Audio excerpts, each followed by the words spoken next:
안녕하세요. 오늘은 트레이딩뷰 옵션 지표에 대해서 간단하게 배워보도록 할게요.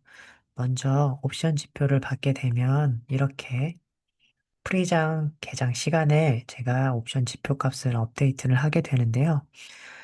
업데이트된 옵션 값을 이렇게 화면에 표시를 하게 됩니다. 그러면 여러 가지 라인들이 보이게 되는데요. 이 라인들은 전날 옵션 트레이딩 결과 플러스 장 마감 후에 기관들의 옵션 트레이딩 값을 모두 취합을 해서 각각의 플랫폼별로 데이터를 가공을 한 다음 옵션 구독자들에게 보여주게 됩니다. 그렇게 보여주는 값을 트레이딩 뷰 지표에 표시를 해봤고요. 이 옵션 표시되는 값들은 시스템, 즉 마켓 메이커들이 시스템 트레이딩 세팅을 해놓은 아주 중요한 값들이기 때문에 이곳에 가격이 도달하게 되면 상승, 하락, 지지, 저항이 매우 강하게 나타나는 곳이에요. 그래서 이 값들을 다른 값들보다 매우 중요하게 보는 편입니다. 먼저 이렇게 지표를 받게 되면 1, 2, 3, 4 순서에 의해서 저는 그날의 트레이딩 계획을 세우게 되는데요. 당일의 시가는 시스템 거래가 일어나는 첫 번째 가장 중요한 값이고요. 그 다음은 캔들, 현재 주가와 옵션 값의 변화, 즉, 현재 주가와 옵션 값이 어떻게 세팅이 되어 있는지, 이 이 풋옵션 아래에 있을 때에는 매도 압력을 받게 됩니다. 매도한 기관 입장에서는 가격이 내려갈 때마다 포지션을 매도로 전환하여 주식 매도한 금액으로 포지션 해칭을 하게 되고요. 콜옵션의 경우에는 이 위를 닿을 때 주식을 팔아서 이 콜옵션 위로 올라오지 못하게 방어를 하게 되는데요. 이 방어막이 뚫리게 되면, 콜옵션 위로 올라가게 되면, 그 올라갈 때마다 이 콜옵션을 매도한 기관의 입장에서는 주식을 계속 매수하면서 포지션 해칭을 하게 돼요. 그렇기 때문에 이 위에서 가격이 머물게 되면 더 계속해서 이렇게 스퀴징 현상이 나타나게 됩니다. 물론 이 상승폭은 얼마나 많은 옵션 거래가 이루어졌는지에 따라서 이 상승의 폭이 결정하게 됩니다. 매수한 콜옵션이 많지 않다면 마켓 메이커들이 매도하는 물량에 그대로 아래로 가격이 밀리게 되고요. 또는 이 위에서 마감을 한다 하더라도 가격이 크게 상승하지 못하고 콜옵션, 콜월 근처에서 마감을 하게 됩니다. 자, 간단하게 옵션에 대해서 알아봤고요. 자, 먼저 코어웨이브 리플레이를 통해서 어떻게 세팅을 하는지 한번 다시 또 배워보도록 할게요. 자, 일단 프리장에서의 가격 흐름이고요. 이렇게 콜옵션과 풋옵션과 감마 스트라이크에 의해서 가격이 이렇게 끌어당겨짐을 받고 있는 것을 볼 수가 있어요. 자, 일단 한번 볼게요.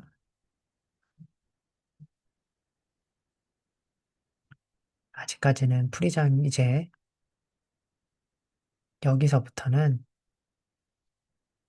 정규장이 시작이 되었습니다. 정규장이 시작이 되었고요.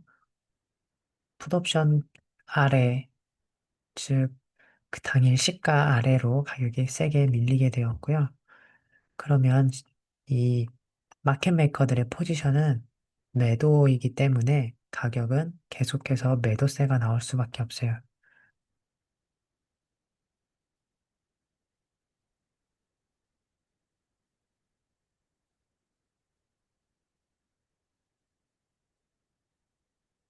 이렇게 매도로 포지션이 마감이 되었고요. 그러면 이제 여기서부터는 애프터 마켓입니다. 자, 장이 마감이 되었고요. 자, 또 다른 이제 18일 날 옵션 값을 제가 또 드린 걸 표시해 볼게요. 자, 이건 18일 날 옵션 값이고요. 마켓 메이커들은 가격이 더 하락할 것을 대비해서 아래에 풋옵션 벽을 쳐놨어요. 이게 서포트하는 가격이고요. 이 아래로 가격이 내려오게 되면 지지를 하는 효과를 가질 수가 있어요. 물론 이렇게 풋옵션과 감마 값이 내려왔다는 건 하락할 공간이 더 생겼다는 안 좋은 뜻이기도 합니다. 자, 처음 중요하게 생각하는 시가가 있고요. 이곳에서의 또 가격 싸움이 일어날 것을 기대하고 한번 볼게요. 프리장이고요.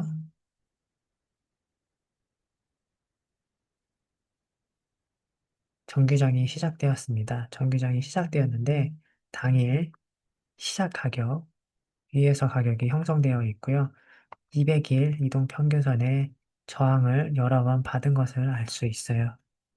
그래서 제가 여기 3번 이평선, 200일 이평선을 중요하게 보는 이유가 그렇고요. 자, 보도록 할게요. 자, 계속해서 이렇게 200일 이동 평균선의 지지와 저항을 받으면서 이렇게 가격을 비비고 있거든요. 이렇게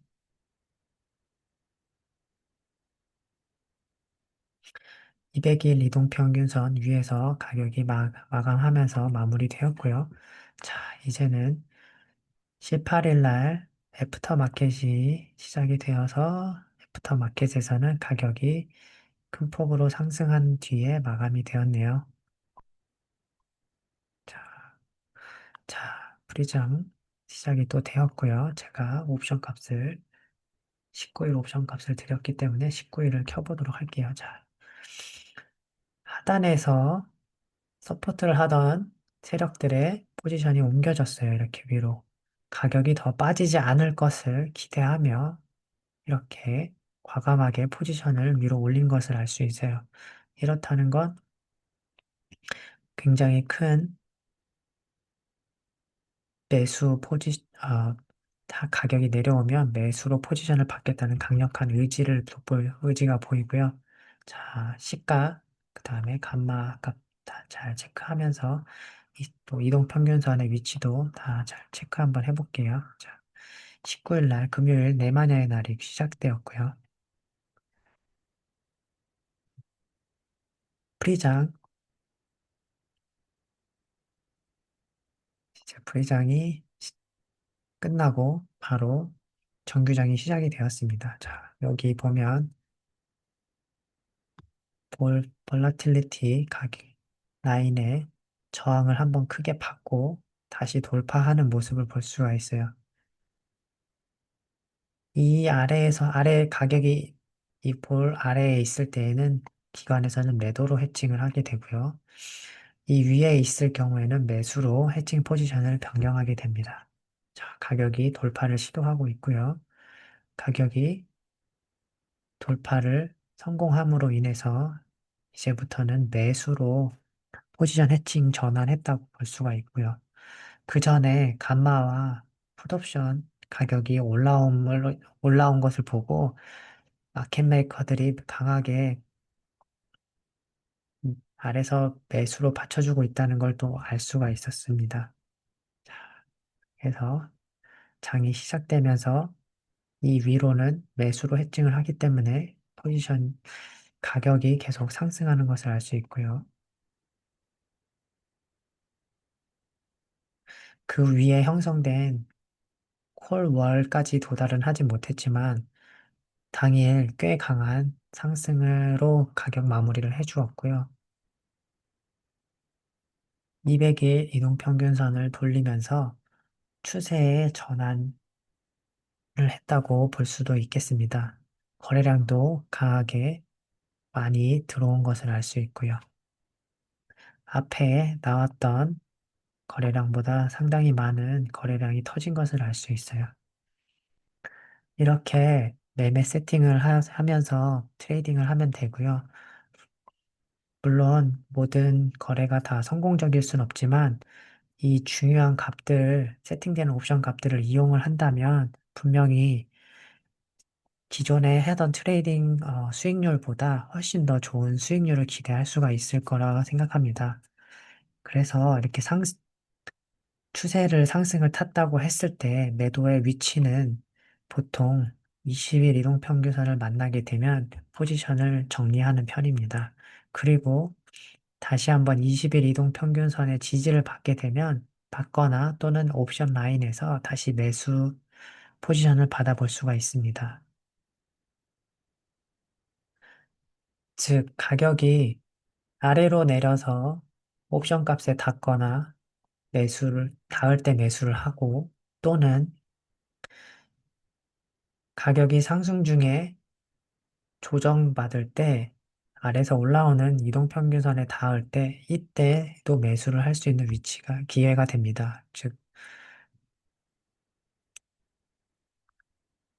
첫 번째는 내려가는 하락 추세의 전환하는 지점인 옵션 값에서 매수하는 방법이 있고, 상승하다가 조정받을 때 이평선에서 또는 옵션 값에서 또는 주봉 시가에서 매수를 받아볼 수가 있고요.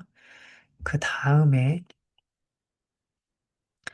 돌파했을 때 상단으로 옵션 값을 돌파하고 안착 두 번째 돌파했을 때 첫 번째 돌파한 거는 시스템 트레이딩에서 풀백 될 가능성이 높기 때문에 두 번째 돌파하고 안착할 때쯤 또는 강한 양봉으로 크로스 했을 때 다시 매수하는 게 올바른 옵션 트레이딩의 방법이고요.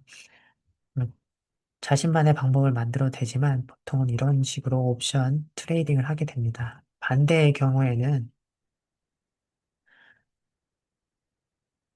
풋옵션 아래에서 위로 돌파하지 못하고 저항받을 때, 강하게 저항받을 때 따라서 매도하는 포지션을 취할 수 있고요.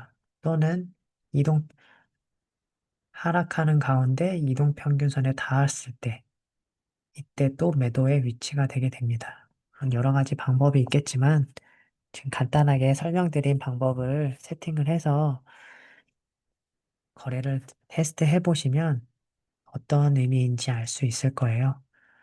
3일간의 기록이 저장되어 있기 때문에 3일 동안 어떤 흐름이 이번 주에 나왔는지 각 종목별로 테스트를 해보면서 지표 옵션 트레이딩에 좀 더 익숙해지는 시간이 되었으면 좋겠습니다. 감사합니다.